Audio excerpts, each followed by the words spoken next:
adalah gembalaku, takkan kekurangan aku.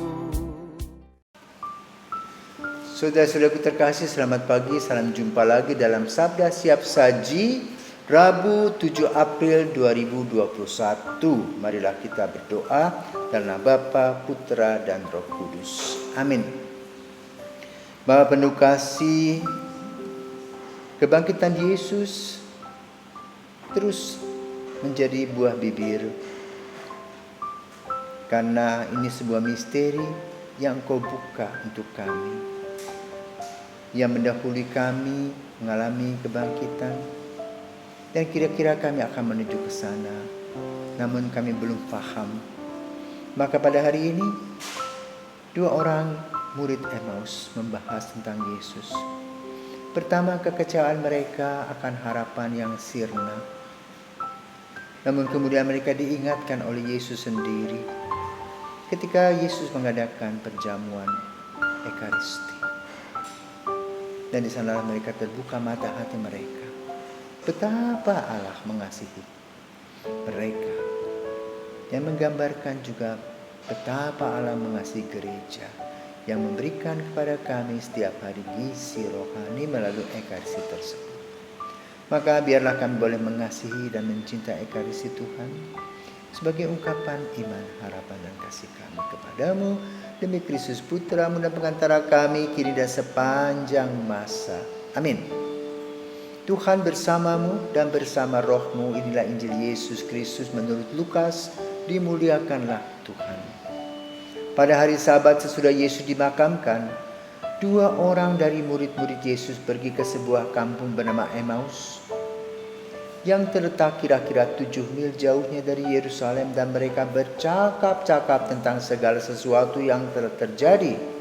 Ketika mereka sedang bercakap-cakap dan bertukar pikiran, datanglah Yesus sendiri mendekati mereka lalu berjalan bersama-sama dengan mereka. Tetapi ada sesuatu yang menghalangi mata mereka, sehingga mereka tidak dapat mengenali Dia. Yesus berkata kepada mereka, "Apakah yang kamu percakapkan sementara kamu berjalan?"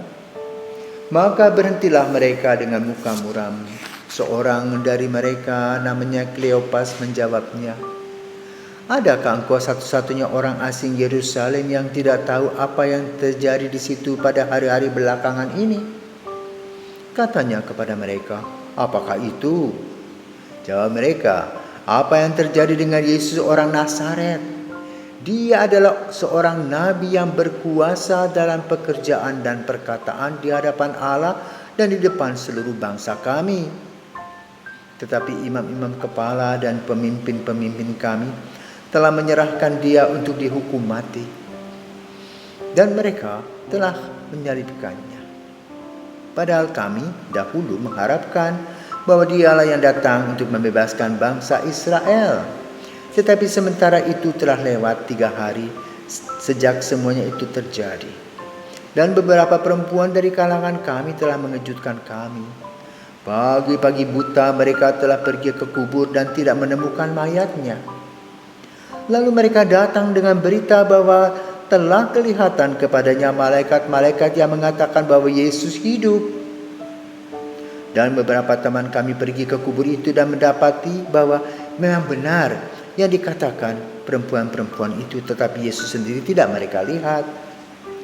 Lalu ia berkata kepada mereka, "Hai kamu orang bodoh, betapa lambannya hatimu, sehingga kamu tidak percaya akan segala sesuatu yang telah dikatakan para nabi.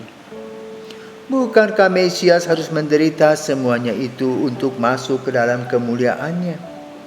Lalu ia menjelaskan kepada mereka apa yang tertulis tentang dia dalam seluruh kitab suci, mulai dari kitab-kitab Musa dan segala kitab nabi-nabi. Sementara itu mereka mendekati kampung yang mereka tuju. Ia berbuat seolah-olah hendak meneruskan perjalanannya.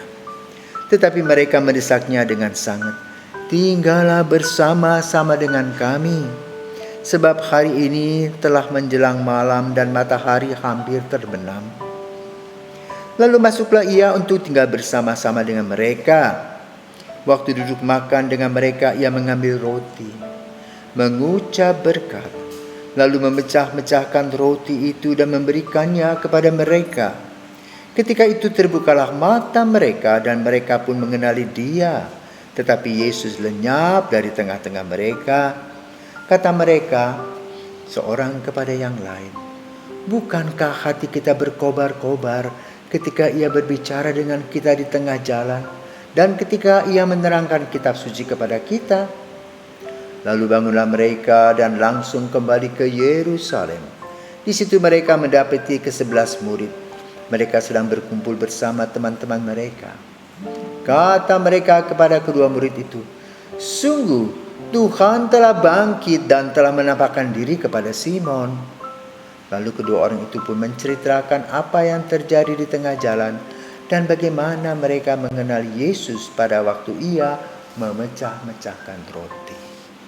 Demikianlah Injil Tuhan, terpujilah Kristus.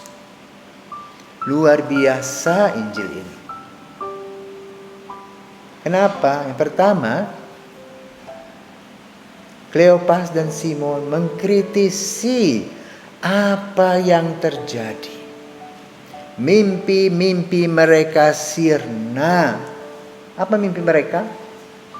Mereka berpikir bahwa Yesus membebaskan mereka dari kemiskinan jasmani, dari kehebohan politik, dari penindasan para pemimpin, pejabat pemerintah, juga bagi para imam-imam kepala yang pongah. Hasilnya Yesus disalibkan dan mereka kecewa besar, kecewa berat. Mimpi tetap mimpi. Sekarang mau apa? Padahal orang yang disalibkan itu bukan orang sembarangan. Sudah bekerja begitu hebat, menyembuhkan orang, ya, mendengarkan keluh kesah orang, bekerja siang malam, membantu orang-orang yang mengalami kesulitan dan sebagainya dan seterusnya.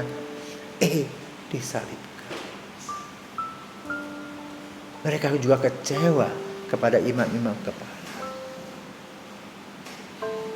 Kenapa mereka buat sadis? Lalu mau apa dengan kami yang sudah pulang kampung, kerja seperti biasa? Mimpi tidak ada, tidak menjadi kenyataan.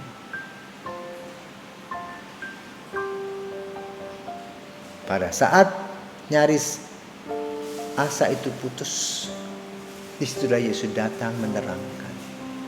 Caranya berjalan terus mendengarkan keluh kesah dan juga bahkan omelan, harapan-harapan. Dan itulah doa-doa kita. Jadi ketika kita berdoa, Yesus itu ada di samping kita. Kita ngomel, kita minta ini, minta itu, bahkan kita ngerumpi dalam doa-doa kita. Bahkan juga nyinyir, dia dengar. Tapi pada waktunya, seperti yang dialami oleh Simon dan Kleopas, pemuda-pemuda Emmaus ini, Yesus terus ikut sampai pada satu titik di mana mereka harus berpisah dan Yesus ingin melihat bagaimana hati mereka. Ternyata hati mereka mengundang Yesus makan bersama. Apa yang terjadi sesudah itu? Diundang, Yesus datang dan memberikan hal yang terbaik. Bahkan mereka mengalami mesa pertama Yesus, Ekaristi pertama Yesus, di mana Yesus makan roti, memecah-mecahkannya, lalu hilang. Hadiah terindah dari mereka, ya, dari Yesus untuk mereka. Menerima tubuh Kristus hari pertama, orang-orang pertama. Maka kemudian mereka bergegas mewartakan kepada para murid. Dan para murid terus melanjutkan apa yang dibuat oleh gereja sampai saat ini, yaitu Ekaristi. Itulah pengalaman Emmaus yang luar biasa. Lalu apa kesimpulannya? Kita boleh mereka-reka apa yang kita pikir. Karena rekaan-rekaan kita ini tidak sesuai dengan kehendak Tuhan. Maka sebaiknya kita ambil waktu duduk di sermon. Duduk cari waktu dengan Yesus. Apa sebetulnya rencana-rencana yang mereka akan berikan kepada kita. Yang kita lakukan. Sehingga kita tidak sembrono. Kita menyerahkan semuanya kepada Yesus dan kita melangkah bersama dengan Dia. Dan pemuda-pemuda Emmaus ini kemudian sadar. Bahkan mereka menjadi pewarta yang luar biasa. Oh, kami sudah misa, kami sudah ekaristi, kami sudah makan roti bersama dengan Yesus. Kenapa? Yesus hadir di tengah-tengah hidup kita. Yesus yang bangkit itu tetap hidup di dalam lubuk hati kita yang paling dalam. Mengundang kita, tinggal kita membuka hati. Dan kalau kita membuka hati, maka kita akan mendapatkan berkat-berkatnya. Seperti yang pemuda-pemuda Emmaus tadi. Mereka nggak pernah nyangka bahwa mereka akan mengalami atau mengikuti ekaristi pertama dalam hidup mereka.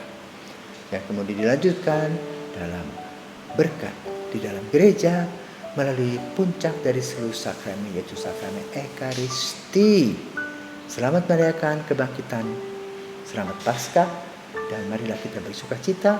Mari kita sambut Kristus di dalam kehidupan kita sehari-hari. Amin.